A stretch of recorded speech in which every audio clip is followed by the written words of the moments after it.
And we are live.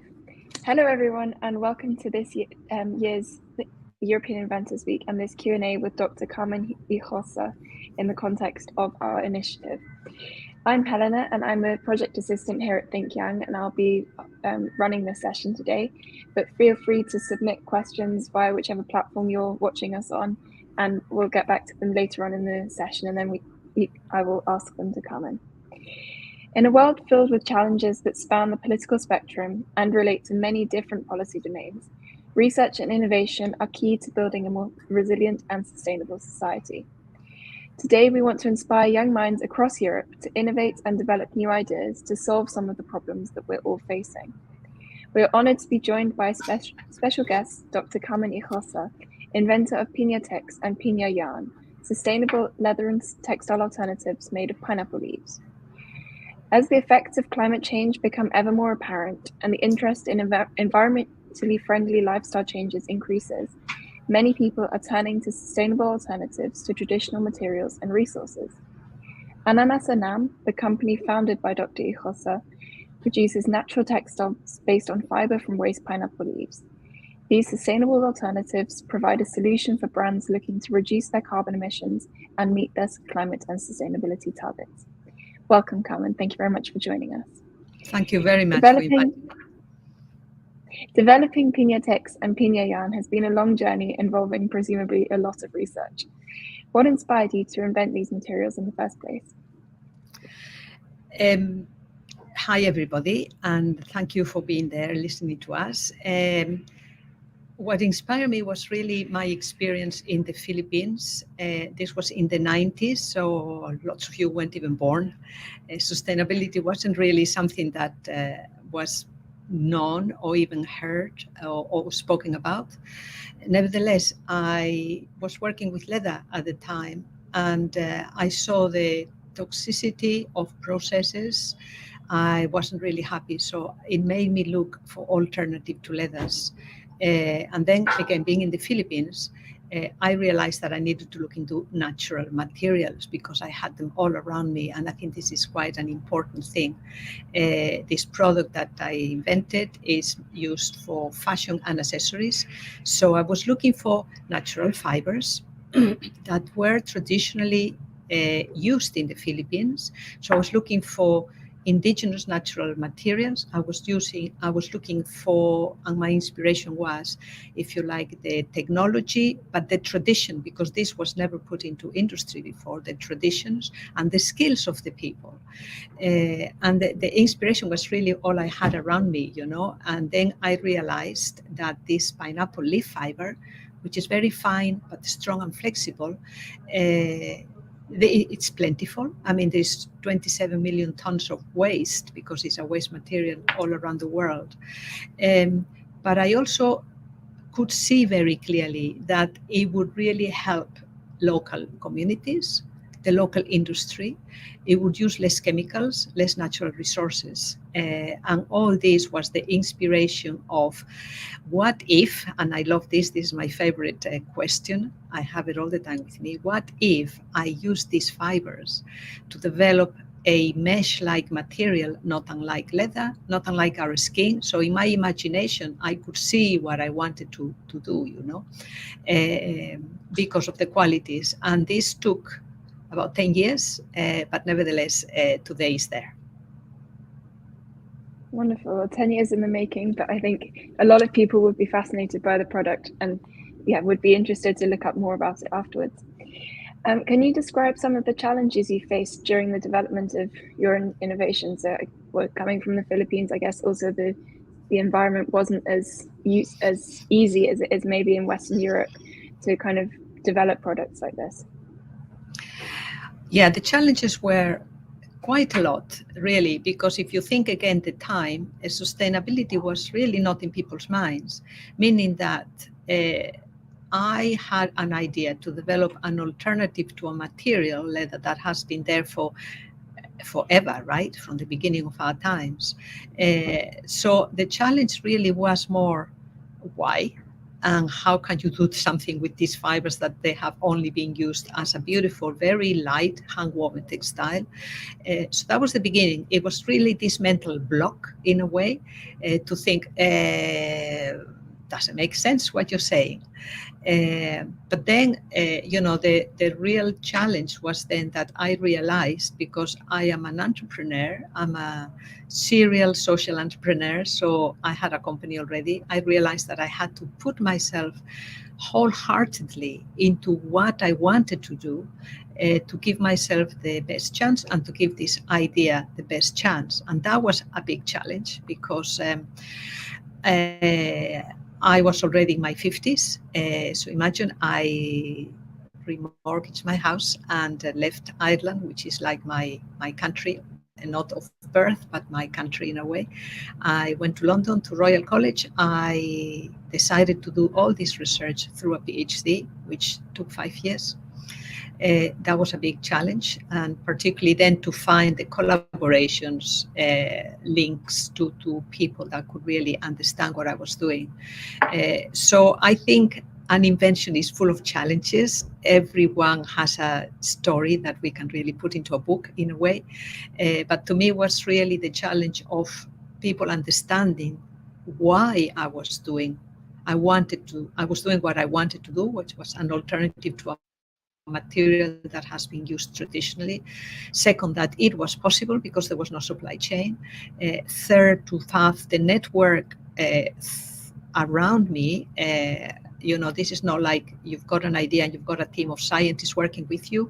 The Royal College of Art and Design, it's really about creativity. So I had to build my network. And then the funding, which is another story as well.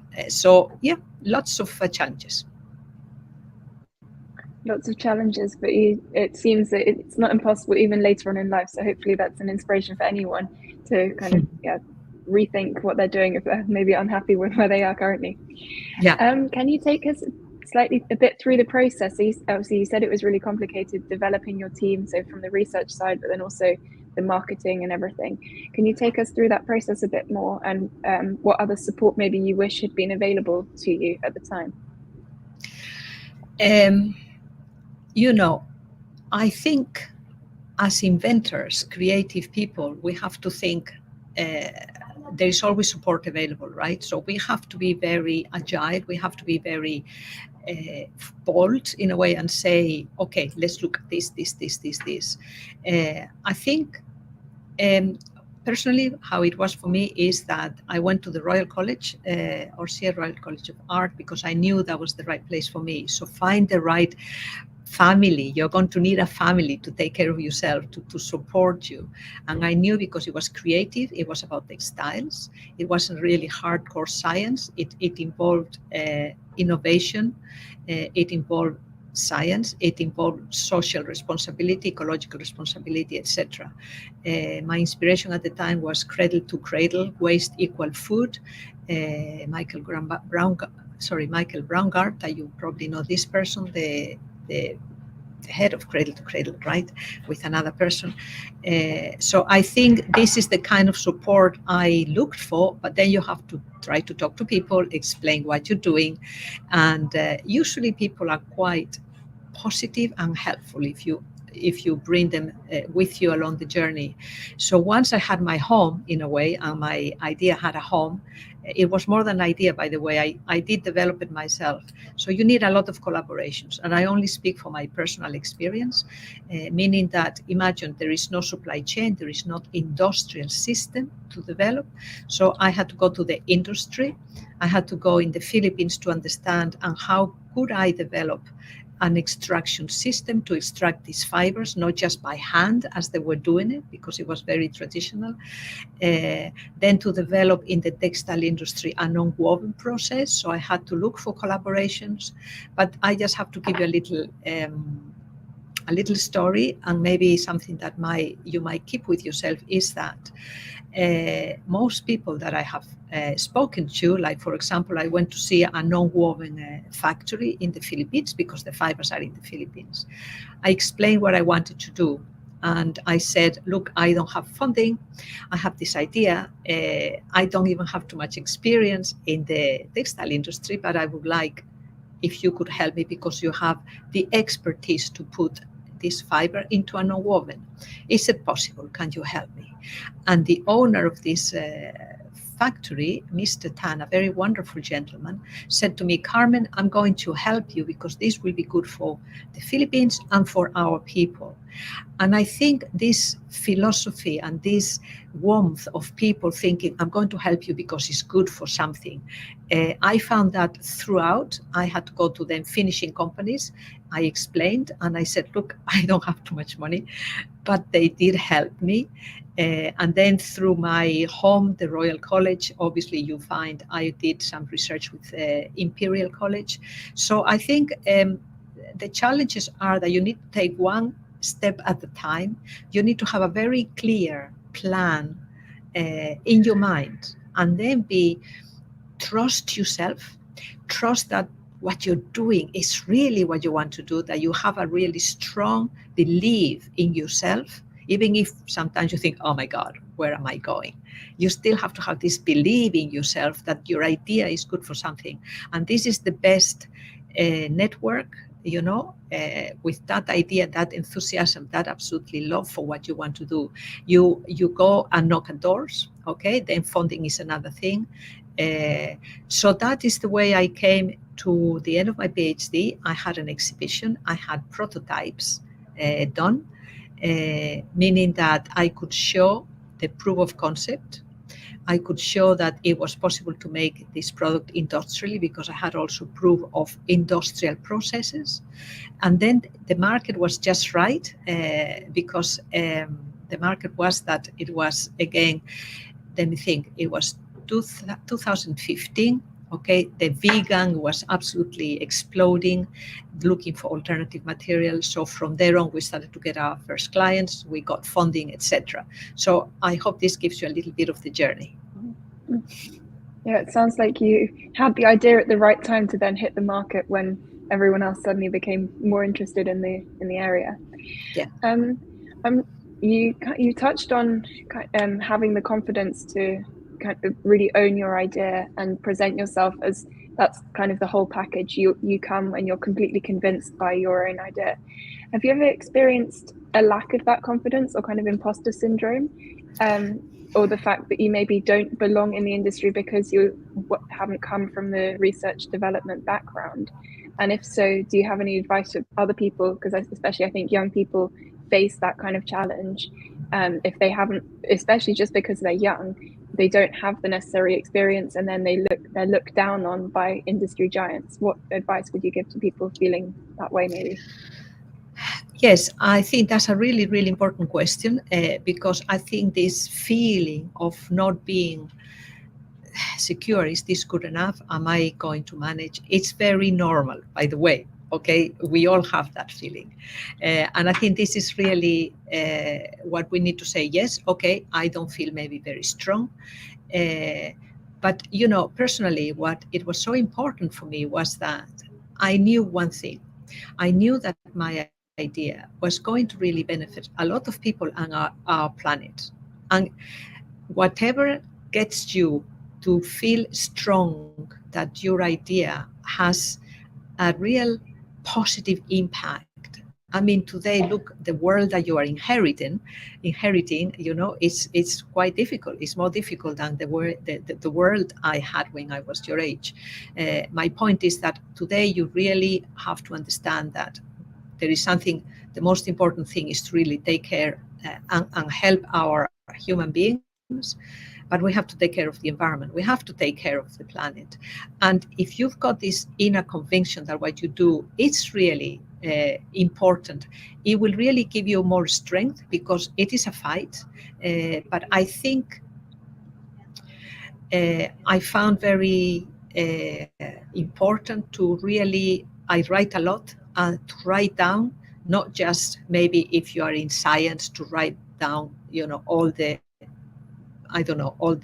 steps, but to write down how you feel about it, how it makes you feel. It's a material, it's a algorithm, whatever it is there, it's something that you need to feel that you're part of and it is part of you. And again, going back to my personal experience, Ananas Anam, my company, which actually I'll tell you what it means, because I think sometimes names are important. Ananas is a pineapple in Latin and in many other languages. And Anam, because I'm coming from Ireland, Anam means soul in Irish, the Irish language. And soul is the spirit of what you're trying to do. This is nothing to do with religion, by the way. This is about the belief that there is something bigger than ourselves that brings us towards what we need to do in the world, because each one of us has to do something. And I think it's really important to have this context of you have a product, you have the responsibility of how important this product is, and you have yourself nearly joined with this idea. Obviously, at the beginning, it's an idea, and realize that, hang on, this is my idea. There could be tons of other ideas very similar to us, but this is what came to me. I believe in it, I trust in it, I'm going to support it. And I hope this really gives you the inspiration, because it's so important to really believe and trust that what you have is important, and then the reality comes. You have to check that there's no other around there.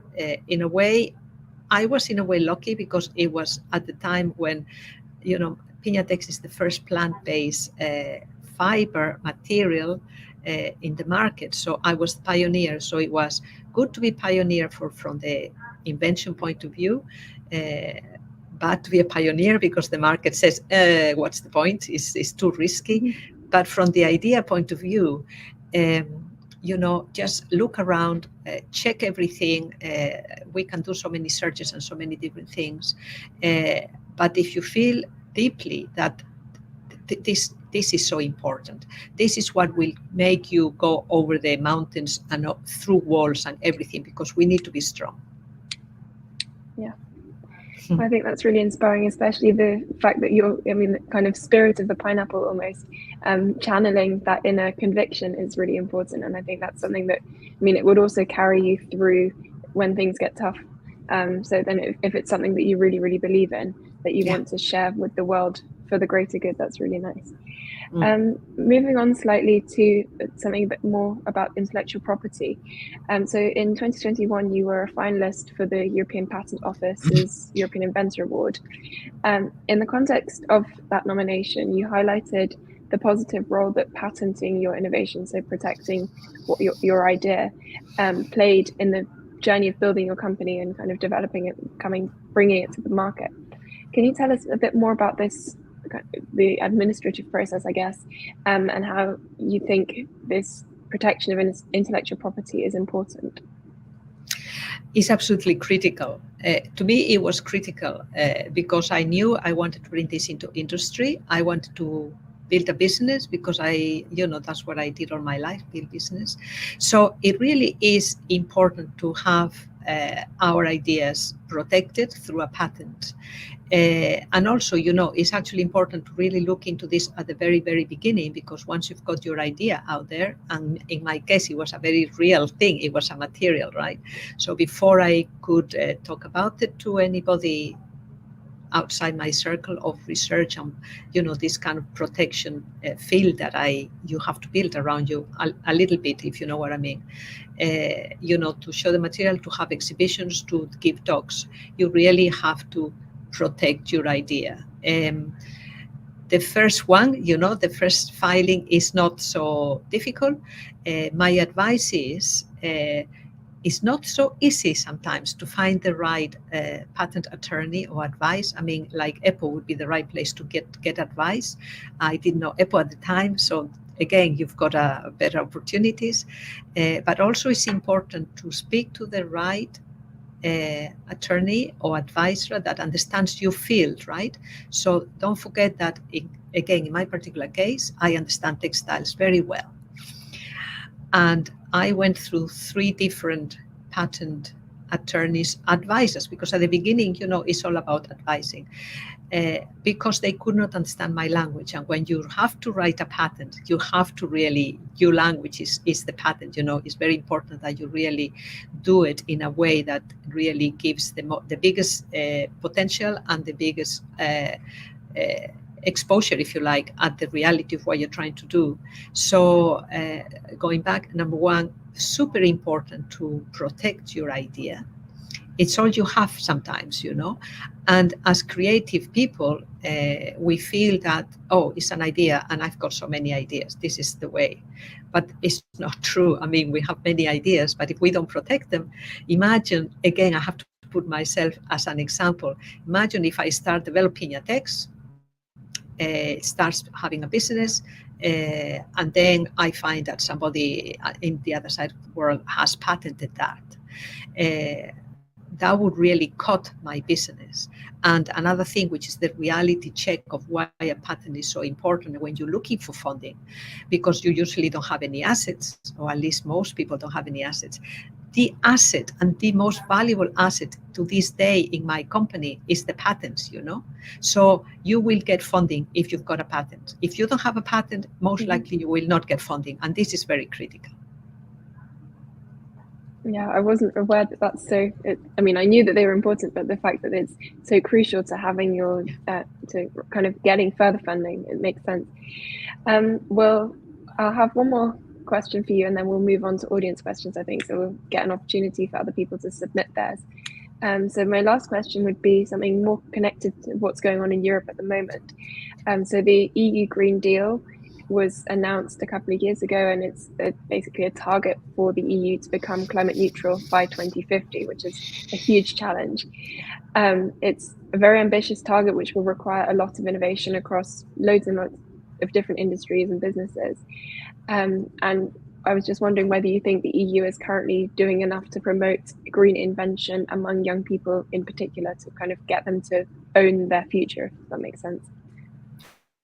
It does make sense, actually. It's a good question as well, because the two different things in a way, isn't it? Is what happens in the EU at that absolutely top level, and what happens down kind of, in the ranks of young people with ideas, with innovation, with wishing to do a lot.